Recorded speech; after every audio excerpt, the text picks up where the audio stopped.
Chapter 7. Daniel swallowed hard as Alex held up a pile of papers. "Daniel, what happened to my money market account?" Alex said. "The bank is down nearly £20,000. Pop, it's not that much money. That's not the point. It's my money, and now some of it's gone," Alex shot back.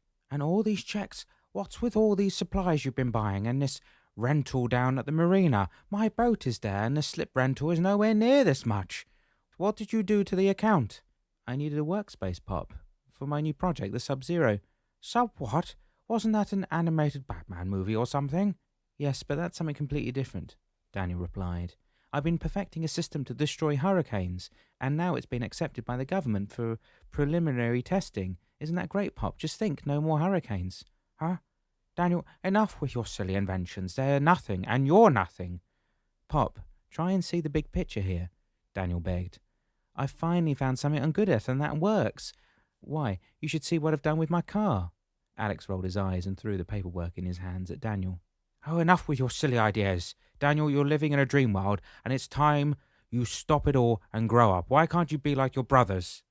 Oh, you mean never around? Daniel shot back. They have lives of their own. They have wives and families and careers, all things you don't. Yeah, lives that don't include you, me, or Gabby, Pop.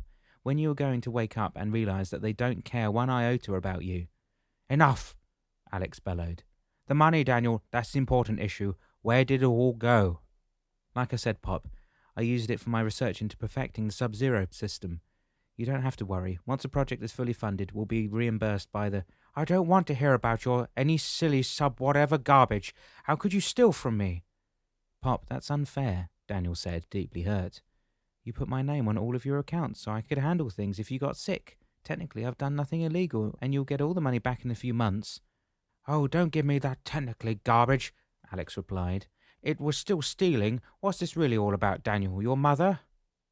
Daniel turned away, rolling his eyes, and sighed. Pop, not everything I do is about her. Goodness, you say I'm obsessed with her? Looks to me as if you're the one who can't let her go. The money, Daniel. I want the money back.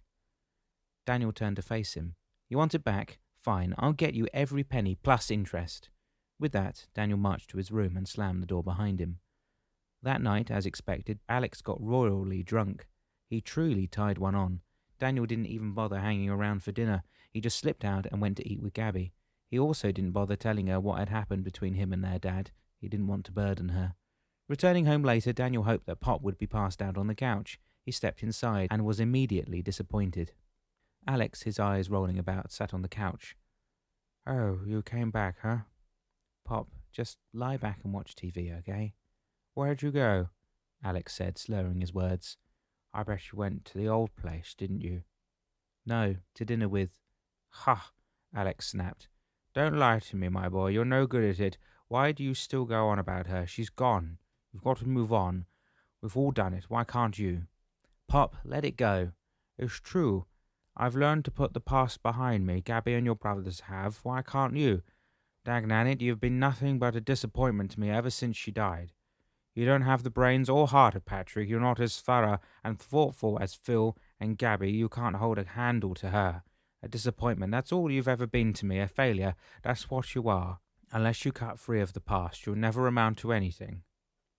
Daniel remained silent. Saying anything to his father when he was like this was pointless. It would just encourage him, and besides, tomorrow morning, he'd remember none of it. That was perhaps the thing that hurt Daniel the most. His father never remembered how much he hurt him. If only just once he'd remember some of the horrible, hurtful things he said to him, maybe he'd stop drinking. So Daniel just slipped off to his bedroom and turned in. His hope was that he could at least get a decent night's sleep. The next morning, Daniel slept late. It was Sunday morning, their traditional day to hang out together. Yeah, he well remembered how they used to spend the morning. First was the CBS News Sunday morning, then out to International House of Pancakes for brunch and to read the Sunday paper. This morning, Daniel awoke to find his father passed out on the couch. Yeah, he had never made it to bed. Daniel wanted a distraction, something to get him out of the house and far from his negative thoughts. He tried to think, where could he go? Then it came to him. Gabby had mentioned a beach party. John Lund and the whole theatre gang was going to go up to Manasota Key for a day of fun in the sun. Perfect. He got in his bathing suit, grabbed some sunscreen and a towel and headed out. It being mid-morning, the traffic was very light. Manasota Key was part of the chain of narrow islands that ran along the coast of southwest Florida. They were also known as the Barrier Islands. It was interesting to see the difference between Charlotte County and Sarasota County. You didn't even need to see the signs marking the boundary of the county line. In Charlotte County, development had always been the order of the day. There were condos, hotels, motels, restaurants, and gift shops everywhere. Daniel had to shake his head in wonder at some of the places. They were massive structures of concrete and steel surrounded by a sea of asphalt and then a few potted plants. Once he hit that county line and crossed into Sarasota, everything changed. There was greenery as far as the eye could see, and then a few modest homes tucked off amongst the oaks and palm trees. Daniel had strong reservations about going out here, but he desperately wanted some fun, so he drove along passing many of these old Florida beach homes. He smiled to see some of them. They were the classic beach bungalows of long ago, and then there were the new places, the McMansions that Kelly had told him about. God, some of them were so big and beautiful, and yet also such extravagant places. It just seemed like some of them were such a waste of money, but to each his own. Finally, he came to the little bungalow that John Lund rented. It was easy enough to spot. There were about a dozen cars parked all around it. He recognized Kelly's car and could see that the boys were there. So he pulled over and parked. As this was his first time here, he figured he should go in and say hi to John before heading down to the beach. The place was lived in. While not a run-down dump, it clearly needed some work.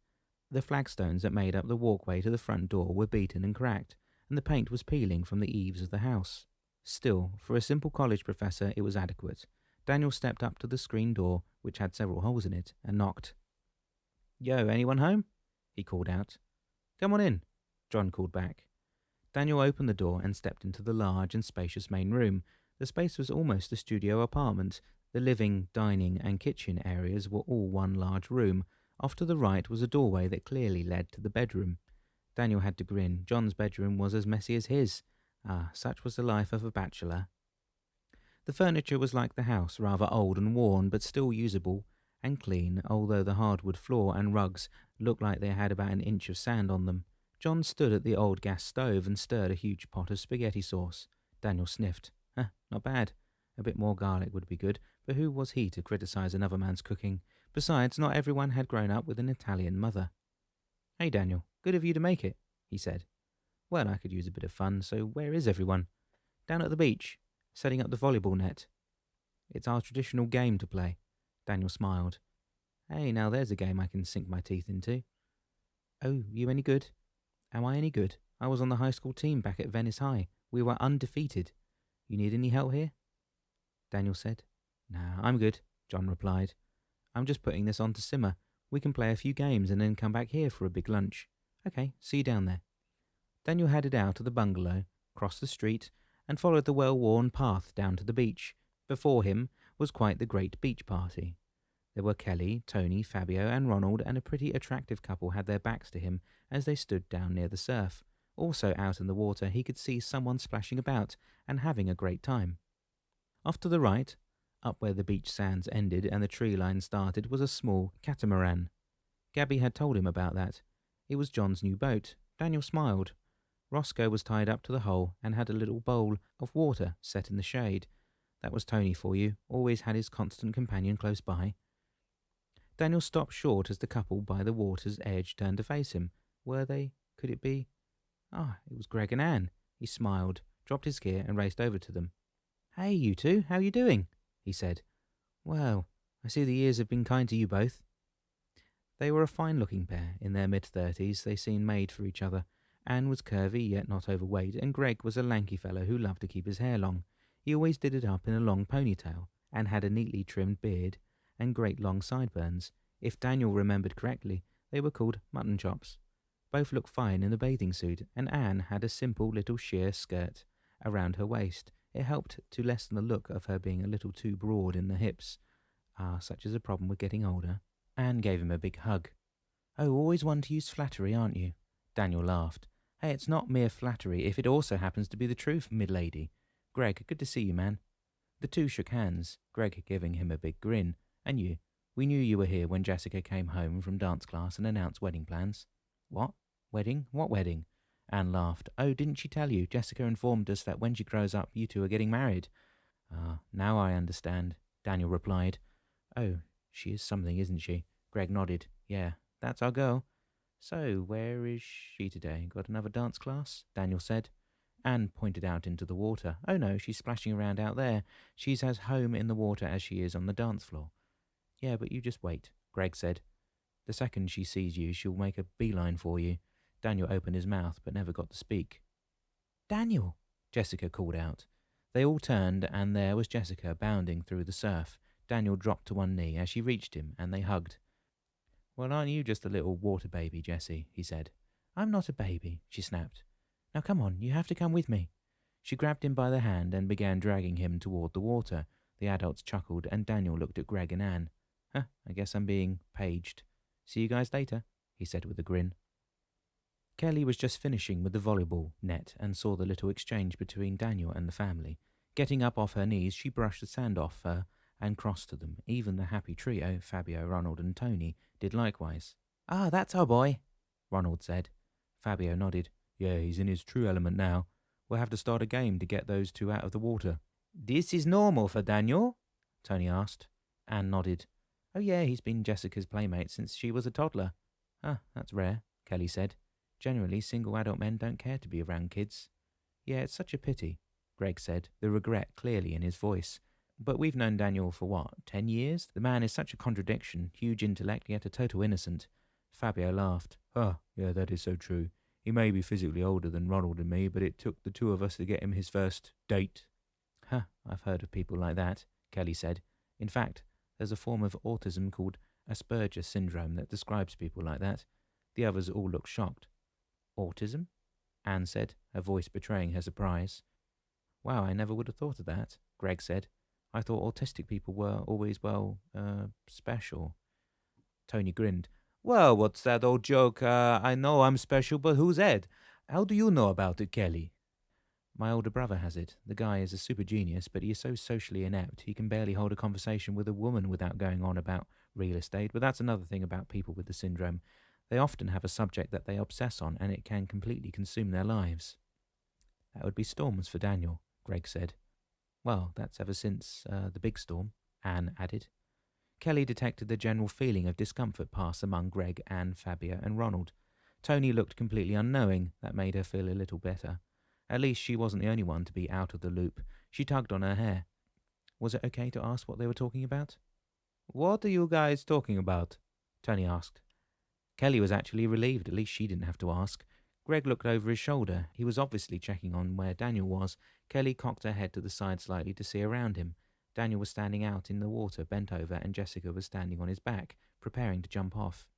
Jessica, hurry up and jump, Anne said.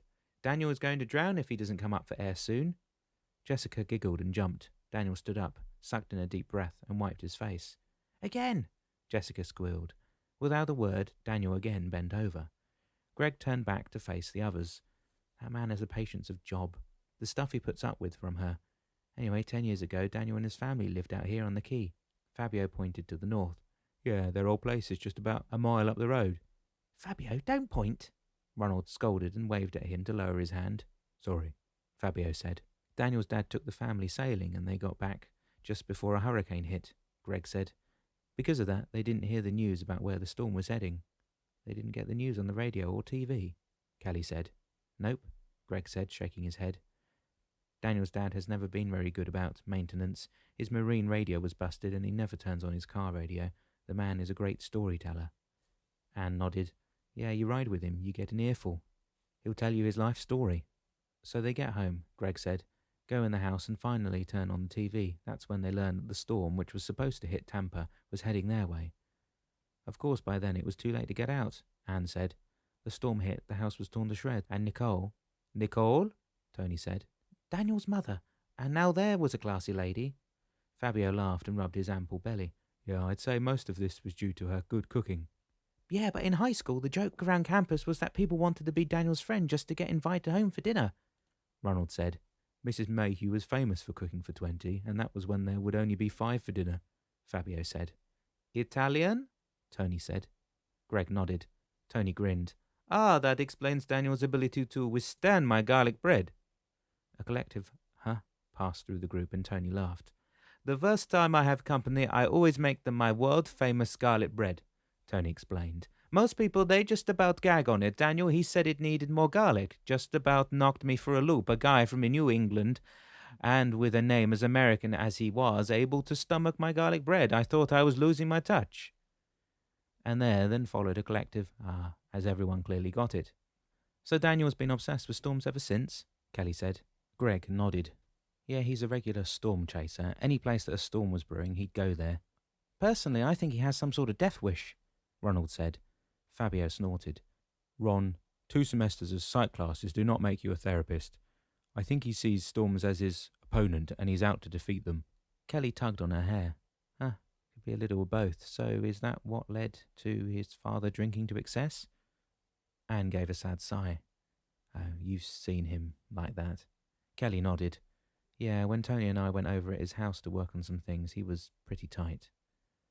And to answer your question, he was always a social drinker, but Nicole's death seemed to really push him over the edge, Greg said. Okay, people, enough of this stroll down memory lane with Dobson Depression Junction, Tony said. Come on, this is a beach party. Let's start acting like it's one and have some fun. With that, Tony grabbed the volleyball and they started to divide into teams. Anne waved to Jessica and Daniel. Come on, you two, game time.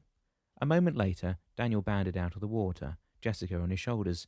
Setting her down, Daniel joined the game and Jessica made a beeline for Roscoe. Kelly smiled. It seemed the little lady had quite the soft spot for that little dog. They started playing and John soon joined in. Kelly was quite taken with Fabio. He was such a pleasant and fun-loving guy. She soon learned that everyone else shared that attitude and why he had been chosen as the college's new mascot. It was easy to picture him, rolling around the field in that alligator costume. Long about the early afternoon, everyone voiced their need for food, so they marched back up the trail, Jessica again perched on Daniel's shoulders and Tony leading Roscoe on his leash, and they all piled into John's place. Of course, Daniel had to duck to avoid whacking Jessica's head on the doorway, and then he hoisted her down to the floor. She made her disappointment loud and clear. Jessica, just give me time to recover a bit, okay? He said. Oh, all right, she grumbled. Kelly smiled. She could see the twinkle in Jessica's eye. She wasn't really upset. Anything I can do to help, John? Daniel said. John, just straining the pasta, pointed at the cabinet with his chin. Sure, grab some plates out of there, would you? Daniel nodded. You got it. Kelly stepped over to him. Here, Daniel, I'll help you out. Together, they got down the plates and Kelly had to grin. Talk about your bachelor digs. John's dishes were a mishmash of mismatched plates. No two were alike. God, where did he get them? A flea market? Still, what did it matter, so as long as they could all enjoy a meal together as friends? And that's what was important. Once everyone was served, they spread out through the living room to sit down and eat. Kelly managed to snag a spot on the couch next to Daniel, and Jessica sat on the floor in front of them. Oh, if looks could kill, Kelly would be dead meat. Clearly Jessica did not like someone sitting next to her Uncle Daniel. Kelly was so focused on Jessica's foul expression, she barely noticed that Daniel was picking at his food and seemed lost in thought. Daniel, you not hungry? Ronald said. Just thinking, he replied slowly. We have our first show tomorrow, Kelly said. You worried about that? No, it's other things, Daniel said. I need to get reimbursed for my preliminary research on the Sub-Zero project, and you know how long the government can drag out such things. I got $42, Jessica said. You can have that. Daniel laughed. Oh, sweetie, that's so generous of you, but I just need a bit more than that. Kelly slowly nodded. I can just imagine. I've seen the specs on that, and your full report on your research must be close to 20 grand. Ronald let out a long, slow whistle. Whoa, way more than I've got in my piggy bank. Tony got up from his seat across the room and came over to them. But not mine. Daniel's brow wrinkled. Oh, Tony, no, it's okay. I'll work things out eventually. Now, Daniel, my main man, it's my dearly departed aunt's money, Tony said with a big grin. It's my pleasure to spread it around. I'll talk to my accountant this week and we'll work something out. I insist. Daniel chewed his lip. Well, okay, we'll see about it. Kelly smiled. While it was clear that Daniel hated the idea of taking money from a friend, especially a new one, it was equally clear that a great burden had been lifted from his shoulders. Kelly could just about see his whole personality change from glum to glad. Daniel was one of those people who carried their hearts on their sleeves. What's this show you're talking about, Kelly? Anne asked. Yeah, you somehow managed to convince Daniel to get on stage, Greg said. Kelly shook her head. Not quite. Daniel and I are going to do a show for the kids at school, teach them all about the dangers of hurricanes and what they need to do to stay safe. Jessica smiled so broadly it looked like her face might split in two. Awesome. Are you coming to my school? Tomorrow, sweetie, Daniel said. I don't know if we'll be doing it for your class, but we'll definitely be at the school all day." This, of course, led to more questions, and Kelly and Daniel gave a brief overview of the show. By the time they were done eating, they'd just about done the show for everyone and were anxious to get back to the beach, but the weather turned against them. No sooner had they put their dishes in the sink — John didn't have a working dishwasher — and got the leftovers in the fridge, than it started to rain. Jessica stood at the screen door and groaned. "Oh, this sucks." "Now, Jessica, there's nothing we can do about the weather," Anne said. "Well, can't we go out and play anyway?" she said. "I mean, we're in our bathing suits. What difference does it make?" A roll of thunder boomed across the sky. "There's your answer, darling," Greg said. "It's too dangerous." Jessica frowned. "So what do we do now?" Greg rubbed his chin. I don't... "Allow me to answer the little lady's question," Tony said, his voice bright and chipper. Everyone turned, and there he stood, right in front of John's beaten and battered home entertainment rack. He gestured for them to be seated. Kelly and Daniel again sat on the old leather couch. Kelly even managed to snag his hand, but then Jessica plopped down and wormed her way right between them. With that, Tony launched into a little show. First, he did a bit of juggling with some apples and oranges, and then he moved up to eggs. Jessica squealed in delight to watch him do that, clearly expecting him to make a mess of things at any moment. Kelly could see John cringe at each piece of hen fruit flying down toward his floor. Granted, the place wasn't the cleanest of homes, but sweeping sand out the door was a heck of a lot easier than getting egg guts out of the rug if Tony should miss any of them. He didn't. Then he rolled the thin and threadbare carpet back and slipped on his sneakers. "Okay, people, I need some tacks. John, you got any?" "Tacks?" he replied. I think so." It took a few minutes, but John was able to root around on his cluttered desk and find some. Tony took them, sat down, and set some in the sole of his sneakers. "Tony, what are you doing?" Kelly said. "He's making homemade tap shoes," Greg said. "What?" Kelly said, her voice going up in pitch and betraying her surprise. Anne laughed and nodded. "Oh yeah, believe me, we've seen that before. Jessie does it all the time." Tony finished, stood up and grabbed the microphone off John's karaoke machine. "And now, people, I present to you my own version of Paula Abdul's Straight Up." With that, he cranked up the music and started a tap dance. For a man who was far from thin, he was incredibly light on his feet. After that number, more followed. All were received with much applause. Finally, totally spent, Tony sat down. "Okay, people, that's it for today's performance. Tap dancing Tony needs his rest."